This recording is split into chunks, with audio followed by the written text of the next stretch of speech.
શ્રવણ બની શ્રવણ બની સેવાનો લઈ લે જેલા ઉમરાવાળી માડી થશે ઉમરાવાળી માડી થશે ઉમરાવાળી માના તું લેજે આશીર્વાદ ઉમરાવાળી માડી થશે ઉમરાવાળી માડી થશે ડુંગરાવાળી માડી થશે રાજ્યા બોલ શ્રી અંબે માત કી જય. કેટલું સુંદર લખ્યું છે. ઉંબરાવાળી માં જે તારા ઘરના ઉંમરે મળી રહે છે એ માને તું રાજી કરજે તો ડુંગરાવાળી માં જે ગબ્બર ઉપર બેસે છે, જે વૈષ્ણવ દેવીમાં બેસે છે, એ માડી આપોઆપ રાજી થશે. પછી અંબાજીમાં પૂનમ ભરવાની જરૂર નહીં ને ભાદરવી પૂનમે ચાલતા જવાની જરૂર નહીં, ધજા ચડાવવાની જરૂર નહીં. જો પોતાની જગતજનનીને રીઝવવી પણ એની પહેલા પોતાની માને જ રીઝવવી એ અગત્યનું છે. જો સોસાયટીના નાકે આવેલા મંદિર સુધી પોતાની માને જે દીકરો ના લઈ જતો હોય એ પછી આખી જિંદગી અંબાજીની પૂનમ ભરે તો એને કશું પુણ્ય મળતું નથી મારા હિસાબે. માટે જીવંત મા બાપને રાજી રાખીને એના આશીર્વાદ મેળવવા એ જ સાચું પિતૃતર્પણ છે. માનવતા ચેરિટેબલ ટ્રસ્ટ, અમદાવાદ વાલમ બ્રાહ્મણ યુવક મંડળ એ કામ પણ કરે છે. અહીં દર વર્ષે અમારી જ્ઞાતિના સિનિયર સિટીઝન જે વૃદ્ધ માણસો છે એમને અમે ગુજરાતમાં કોઈક નજીકના સ્થળે પ્રવાસ કરાવીએ છીએ એક દિવસનો, કોઈ પણ પ્રકારનો ચાર્જ લીધા વગર. અને એમાં અમારા જેવા આ બધા જેવા યુવકો એમાં જાય છે પૈસા ખર્ચીને. યુવકોને ટિકિટ લેવાની, યુવકો ટિકિટ લઈને જાય છે અને વૃદ્ધોને જાત્રા કરાવે છે મફત. આવું આ કાર્ય થાય એ સાચું પિતૃતર્પણ છે. બાકી કોઈના પિતૃતર્પણની વિધિ વ્યવસ્થિત નહીં થઈ હોય ને તોય ચાલશે, પણ જો એ જીવતા નહીં ઠરે હોય ને તો એ કાયમ હેરાન કરશે તમે. એટલું યાદ રાખજો. ગયા વર્ષે પણ મેં કહ્યું હતું આ જ મંચ ઉપરથી કે પિતૃ મોક્ષનો અથવા પોતાની જાતના મોક્ષનો જો કળિયુગમાં કોઈ સૌથી સરળમાં સરળ ઉપાય હોય અને આશ્રય કરવા યોગ્ય જો કોઈ શાસ્ત્ર હોય તો તે શ્રીમદ ભાગવત છે. શ્રીમદ ભાગવતનો આશ્રય જે મનુષ્ય કળિયુગમાં કરે છે ને એનો મોક્ષ થઈ જ જાય છે, એમાં કોઈ શંકા નથી. આપણને જે કળિયુગમાં જે પ્રશ્નો, જે તકલીફો, સમસ્યાઓ ઉદ્ભવે છે ને એ બધાનો હલ શ્રીમદ ભાગવતમાં લખેલો છે. માટે શ્રીમદ ભાગવતનો આશ્રય કરો. જેણે શ્રીમદ ભાગવતની રચના કરી છે એ વ્યાસ નારાયણ પોતે નારાયણનો અંશ સ્વરૂપ છે. વ્યાસાય વિષ્ણુ રૂપાય વ્યાસ રૂપાય વિષ્ણવે નમો વૈ બ્રહ્મ નિધયે વાસિષ્ઠાય નમો નમઃ. વ્યાસ નારાયણે પોતે જ નારાયણનો અંશ સ્વરૂપ છે. તેમણે બદ્રી કેદારમાં રહીને બોર ખાઈને આ ઉમદા શાસ્ત્રોની રચના કરી છે. માટે કળિયુગના મનુષ્યો એનો આશ્રય કરો. વૈષ્ણવોમાં એવી દ્રઢ માન્યતા છે કે શ્રીમદ ભાગવતના 12 સ્કંદ એ શ્રીનાથજી બાવાના 12 અંગો છે. શ્રીજી બાવાના શ્રી અંગમાં રહેલા 12 અંગો એ શ્રીમદ ભાગવતના 12 સ્કંદ સ્વરૂપે વ્યાસજીએ લખેલા છે. એવી વૈષ્ણવોની માન્યતા છે. માટે કળિયુગના દરેક મનુષ્યએ ભાગવતજીનો અભ્યાસ કરવો અને એને અનુસરવું. માટે આજે આપણે પણ આ પિતૃવંદના કાર્યક્રમમાં શ્રીમદ ભાગવતના 6થા સ્કંદનો એક નાનકડો પ્રસંગ લઈશું અને એમાંથી આપણે કંઈક પ્રેરણા લઈશું અને ભક્તિના માર્ગે વળવા માટે પગલાં માંડીશું. 6થા સ્કંદમાં પરીક્ષિત રાજાને સુખદેવજી મહારાજ જુદા જુદા પાપો કરવા અને એ પાપો કર્યા પછી એનું શું ફળ મળે છે, કયું પાપ કરવાથી કયા લોકમાં જવાય, કયા નરકમાં જવાય, તેને શું શું સજા કરવામાં આવે છે એ બધું વર્ણન કરે છે. શ્રીમદ ભાગવતમાં 28 જાતના તો ખાલી નરકોનું વર્ણન છે. પુનિત મહારાજે એમના ભાગવતમાં એવું લખવું પડ્યું છે કે આ 28 નરકોનું વર્ણન હવે આગળ હું કરતો નથી, કારણ કે જો કરવા જઈશ ને તો આ ભાગવત કથા એ નરક કથા બની જશે. એટલી બધી યાતનાઓ, એટલી બધી પીડાઓ એ જીવને આપવામાં આવે છે. અહીંયા એક કીડી મારી હોય છે ને તો ત્યાં કીડીઓના કુંડમાં આપણને ડૂબાડવામાં આવે છે, એવું સુદ્ધા લખેલું છે ભાગવતમાં. માટે અહીંયા પાપ કર્મો કરવા નહીં, અને જો કરો તો તેનું પ્રાયશ્ચિત કરી લેવું.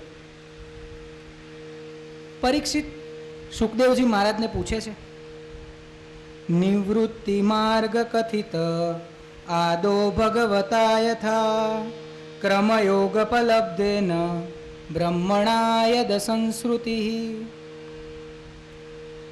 પરીક્ષિત રાજા પૂછે છે કે હે પ્રભુ, આ નરકનું તમે વર્ણન કર્યું ને એ બધું સાંભળીને હું ખૂબ ડરી ગયો છું. આપની પાસે તો હજુ નાના બાળક જેવો છું. આ નરકોના વર્ણન મારાથી સહન નથી થતા. એમાંથી બચવા માટે કોઈ ઉપાય હોય તો એ મને સમજાવો. મારે નરકોની કથા જાણીને મને કશો ફાયદો થવાનો નથી. મારે નરકમાં જવું જ નથી. એમાંથી બચાય નહીં એવો કોઈ માર્ગ બતાવો. સુખદેવજી મહારાજ એને ઘણા બધા રસ્તા બતાવે છે. યમ, નિયમ, ભક્તિ માર્ગ, જ્ઞાન માર્ગ, વૈરાગ્ય માર્ગ, બધું એને કહે છે. અને બધું બહુ ઊંડાણમાં એને વર્ણન કરીને એને સમજાવે છે. પરીક્ષિત પાછો એમ પણ કહે છે કે ભગવાન, આ તો બહુ અઘરી વસ્તુ છે.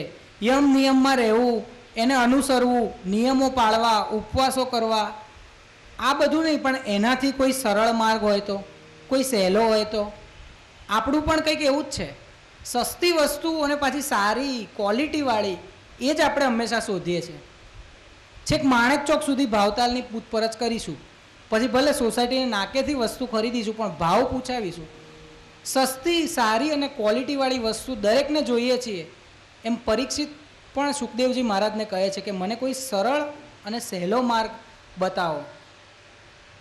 સુખદેવજી મહારાજ કહે છે કે પરીક્ષિત, કળિયુગની અંદર જો પ્રાયશ્ચિત કરવા માટેનો, આમ તો પાપનું એક જ, પાપમાંથી બચવા માટેનો એક જ રસ્તો છે પ્રાયશ્ચિત. પણ પ્રાયશ્ચિત એવું હોવું જોઈએ કે એ કર્યા પછી ફરી એ પાપનું પુનરાવર્તન ના થાય. આપણે આજે કીડી મારી એનું આપણને પાપ લાગ્યું, આજે મકોડો, ગરોળી મારી એનું આપણને પાપ લાગ્યું, તો આપણે એનું પ્રાયશ્ચિત કરવું હોય તો જીવનમાં ફરી કદી કીડી કે ગરોળીની સામે જોવાનું જ નહીં, એને મારવાની જ નહીં, તો એ પ્રાયશ્ચિત કર્યું ગણાય. બાકી આપણે જે પ્રાયશ્ચિત કરીને જેમ ભૂલો માફી માગીએ છીએ અને સોરી કહીએ છીએ, એ ભાગવતમાં એની માટે હસ્તી સ્નાન એવો શબ્દ વાપરવામાં આવ્યો છે. હસ્તી સ્નાન એટલે હાથી જેવું સ્નાન. હાથી જેમ તળાવમાં નાય છે, કલાકો સુધી સૂંઢથી પાણી રેડ્યા જ કરે છે, રેડ્યા જ કરે છે. જેવો તળાવમાંથી બહાર આવે છે એવો કાંઠે પડેલી ધૂળ સૂંઢમાં ભરીને શરીર ઉપર છાંટે છે, એટલે પાછો હતો એવો ને એવો. જ્યાં સુધી પ્રાયશ્ચિત કરે ત્યાં સુધી પાપમાંથી નિવૃત્તિ, જેવો પ્રાયશ્ચિતમાંથી બહાર આવે એવો પાપની પરંપરા શરૂ. એવું પ્રાયશ્ચિત કરવું નહીં. સાચામાં સાચું પ્રાયશ્ચિત સુખદેવજી મહારાજે પરીક્ષિતને વર્ણવ્યું છે કે નામ સ્મરણ, હરિનું નામ, ઈશ્વરનું નામ એ સૌથી મોટું પ્રાયશ્ચિત છે. એનાથી મોટું કોઈ પ્રાયશ્ચિત આ કલિકાળમાં છે નહીં. માટે જ પુનિત મહારાજે કહ્યું છે, જગની સૌવાતોનો સાર, જગની સૌવાતોનો સાર, મારે એક હરિનું નામ. જગની સૌવાતોનો સાર, મારે એક હરિનું નામ. મારા જીવનનો આધાર, મારા જીવનનો આધાર, મારે એક હરિનું નામ. બહુ જોયું ને બહુ જાણ્યું, અનુભવ્યું સુણ્યું ઘણું. બહુ જોયું ને બહુ જાણ્યું, અનુભવ્યું સુણ્યું ઘણું. અંતે દ્રઢ થયો વિચાર, અંતે દ્રઢ થયો વિચાર, મારે હરિનું નામ. જગની સૌવાતોનો સાર, મારે હરિનું નામ.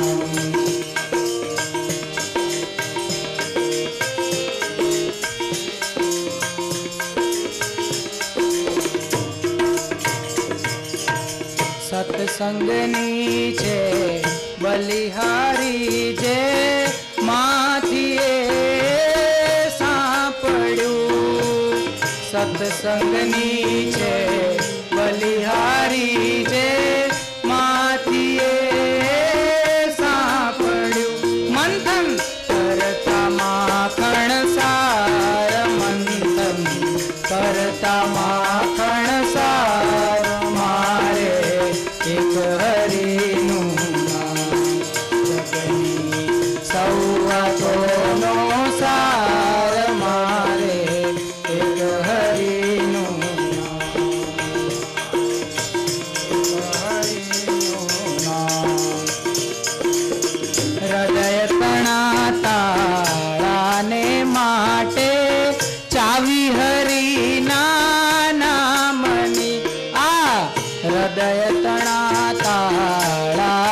માટે ચાવી હરિના નામની ખોલી નાખે દિલના દ્વાર, ખોલી નાખે દિલના દ્વાર મારે એક હરિનું નામ જગની સૌવાતોનો સાર મારે એક હરિનું નામ મારા જીવનનો આધાર મારે જીવનનો આધાર મારે એક હરિનું નામ.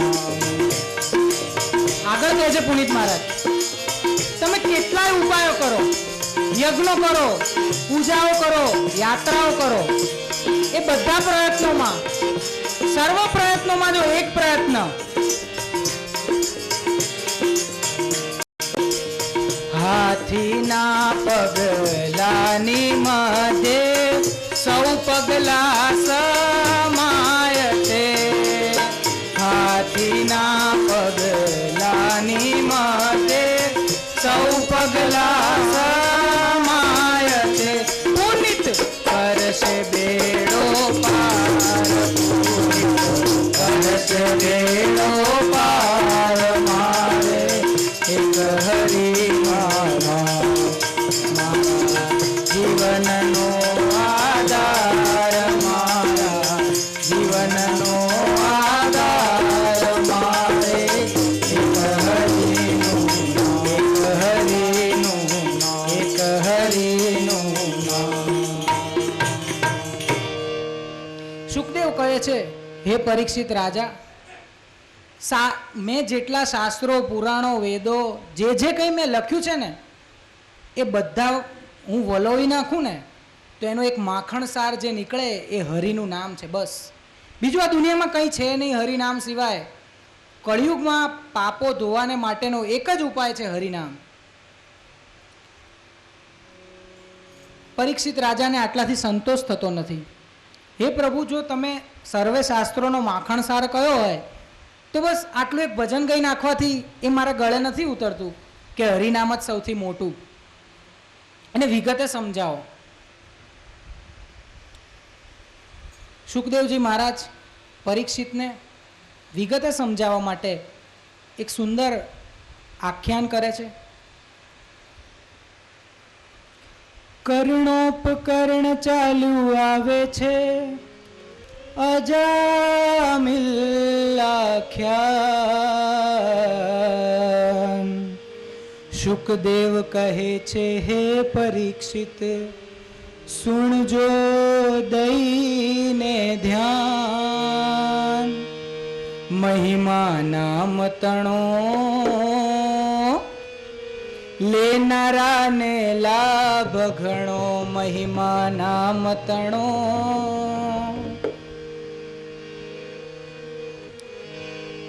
સુખદેવજી મહારાજ પરીક્ષિતને અજામિલ નામના એક પાત્રની વાત કરે છે.